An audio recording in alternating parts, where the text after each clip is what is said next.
So this is Aditya, a self-learner and the self-explorer, and this entire video series is all about autonomous driving car.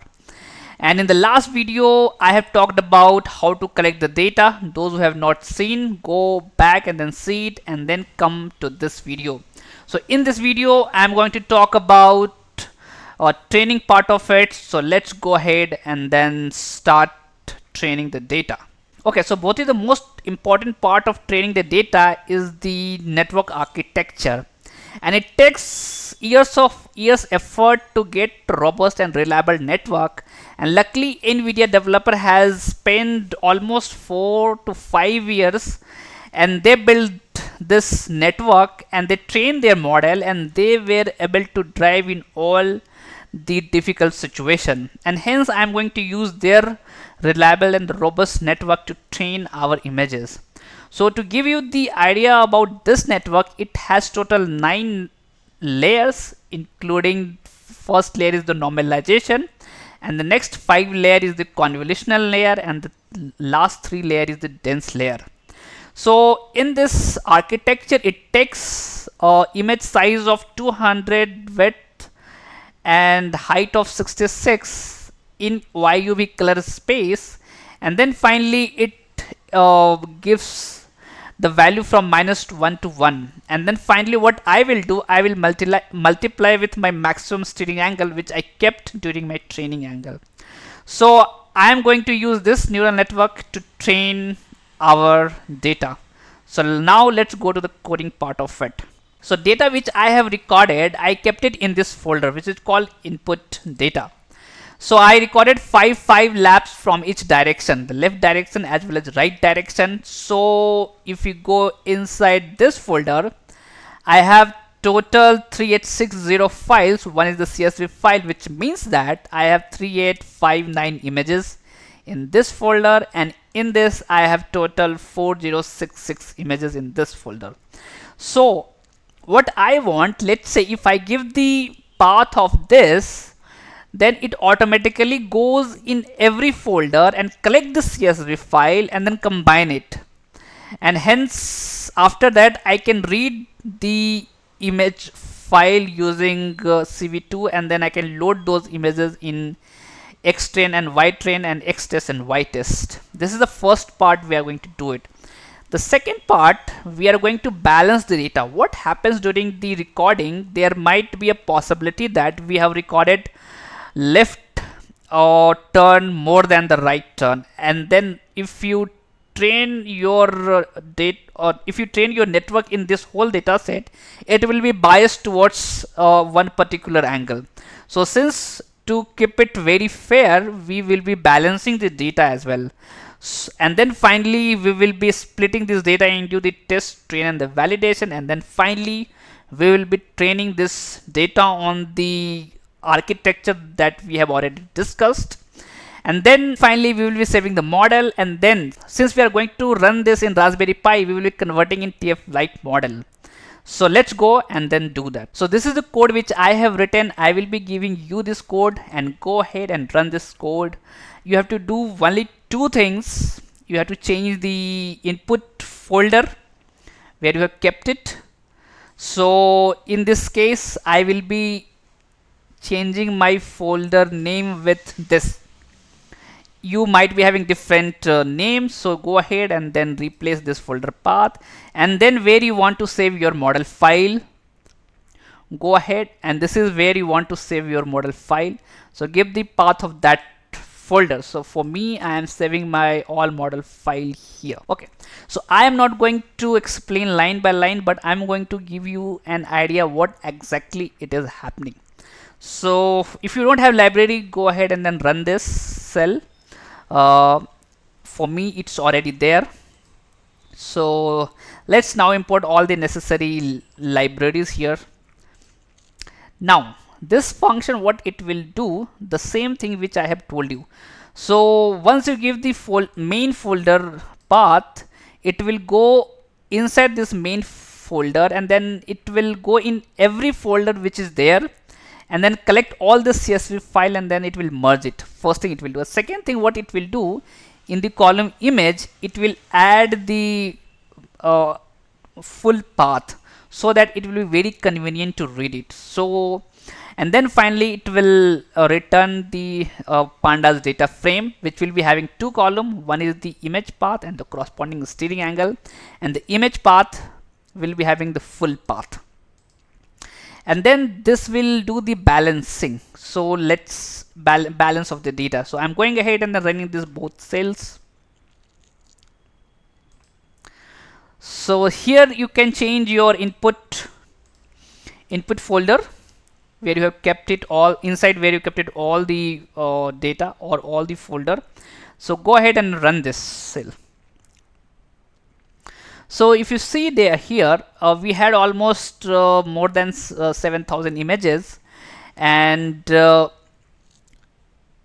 here what if you see here in the actual data, I had left angle more than the right angle, and hence if I train in whole data set, my model will be biased towards the left, and I do not want to do that. So what I did, in each bin I wanted to keep only 300 images, which looks more balanced way. So if you want to use any other value, you have to do one edit. You just go ahead and then edit this value. So I have kept 300. For if you want to do a different value, go ahead and keep a different value. Just I will show you. If let's say I keep 500, and then I just run this cell and then run this cell. So it is running, and then finally it will be this, which looks pretty much balanced for me. It's kind of balanced for me. And in this, what happens, they have removed 2446. The remaining image was 5479. So this is the total remaining images are there. So now coming to the next, what I have a pre-processing function. What it will do, it will take the image and then convert into YUV space, and then it will apply the blur, and then finally it will resize in 200 width and 66 height, and then finally it will normalize it, and then it will return the images. And then this function, what it will do, it will take as a pandas data frame that we have already loaded here. This is the data which we have in form of pandas data frame, and then it will read all the images, and then it will store in the array form, and then also it will take the steering angle and it will store in the array form, and it will return X data and the Y data. So I am just running this cell here, and then this is I am splitting test and train data here. So I have kept the test for 5% and the train for 95%, and again in the training I'm going to split it as a train data for 70% and the validation data for 30%, which will happen here.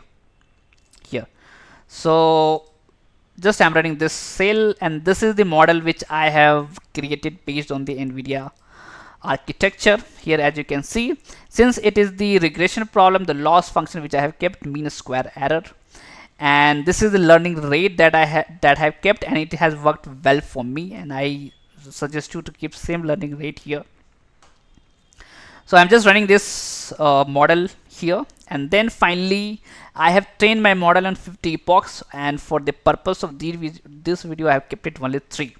So here again, if you see on a training data set, which was 95%, again I am splitting into the 70 and the 30%. 70 will be the training data and the 30 will be for validation data, and I have kept the batch size of 64. So I am running this cell. For you is gonna take you much time. For me it will be very less time. Okay, so for me it has run, and then let's go ahead and then plot the train and validation loss function. So this particular cell will plot the train and validation loss. So this is what we got it. Of course it is not that much accurate, but if you have run for 50 epochs, it will be very accurate. Now you give a path of where you want to save your model. So I have given the path of this folder. So what it will do, it will create a file name with the current date and time, and it will save the model with that file name. So I'm just going ahead and running it, and then it has been run, and my model file has been saved here. This. So now, if I run this model in Raspberry Pi, it's gonna take a lot of time to predict, and it will be very computationally expensive. So we are going to convert it into the Lite model. And there are two types of conversion. One is direct, you can convert into the TF Lite model, or you can convert using int8 quantization. And what I have done, I have used int8 quantization for further speed up my production time and make it less computationally expensive. So just to give you an idea what int8 quantization means, if you see a neural network, it has a weight, and this weight in the memory is getting stored in 32-bit of floating point, which is too high memory. And when you apply int8 quantization, they convert this floating point into 8-bit of integer, and it happens through it does not happen at random. It takes the training data that we have already done it, and then they map it, and they accurately they provide the value for respective float here. And hence, since it is 8-bit of integer, now the processing will be super fast and the time will be very less in the prediction, and also it's going to be less computationally. And if you want to learn more about quantization, go ahead and then learn it, but I keep it short over here. So what I'm going to do next, I'm going to convert main model in TF Lite using the int8 quantization. So this is happening over here. So go ahead and then run this file. So what it will do, it will save your TF Lite model using the same file name, but it will add the extension of .tf lite. So I just run it here. So it has run, and then you can see your file here. So it is TF Lite model, it has run here. So now come to the prediction part of it. So for that we need to build a function where it can take the model path as well as pre-processed image, and then it can predict the steering angle. So this is the function that I have written, and you just go ahead and then run this function. So now I'm going straight ahead, and then I am going to predict the values. So just run this, and then since remember in the previous we have kept 5% of testing the data, in that I am going to choose the, let's say, 5th image. So I just go ahead and then run this. So the actual steering angle was 23. Now prediction value they gave it using TF Lite model is 4. The error was 19. Since I have run for only 3 epochs, so that's what this much huge error is coming. For you it will be very less, around 1, 2, 3. It will be in the same range only. And this is the YUV image space that I gave in this model. So this is all about training part, and where we have saved the TF Lite model, and we will be using this TF Lite model in Raspberry Pi to run our car on the track. See you there.